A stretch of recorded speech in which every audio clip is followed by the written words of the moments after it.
Joseph of the Old Testament, who was a kind of a cocky young man, told all of his brothers that he was going to be in charge of them someday. And his dad loved him, and he gave him this wonderful coat. And the brothers got jealous and said, let's get rid of this dude. So they went out, and they pretended that he got eaten by some sort of, animal. And they tore up his coat and then sold him into slavery. Great brothers, huh? And so he gets sold into slavery. He gets past that, and he gets into a position of honor in a man's house named Potiphar. And Potiphar was a very rich man.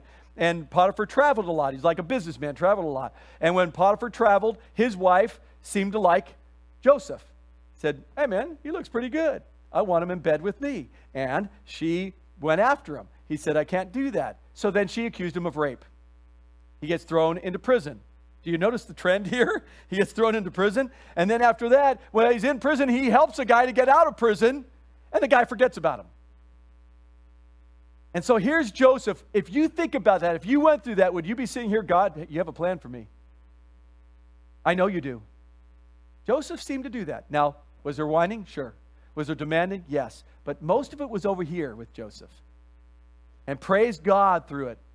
And then finally what happened is God positioned him in the exact place he wanted him to be, so that he would become the second in command of all of Egypt and protect everyone from a famine that was coming their way. God did that with Joseph. And he did that by leading him. That's the first thing. We see that he leads us, and he will lead us. It says in Psalm 23, 2 and 3.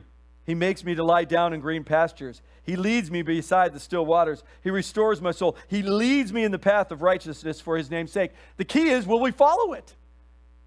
He says, here's what my word, I'm giving you my word, follow it. And what do? A lot of times, no, I'll let go of the rudder. I'm just going to do my own thing and have my boat flutter around all over the place. Instead of going, okay, I know you're leading me. Your word says to go this direction. I'm going to go that direction. So let's start doing what Joseph did, which is hold on the rudder and let God lead us. Second one is he directs us. He directs us. Proverbs 16:9, the man plans his ways, but the Lord directs his steps. Joseph, accused of rape.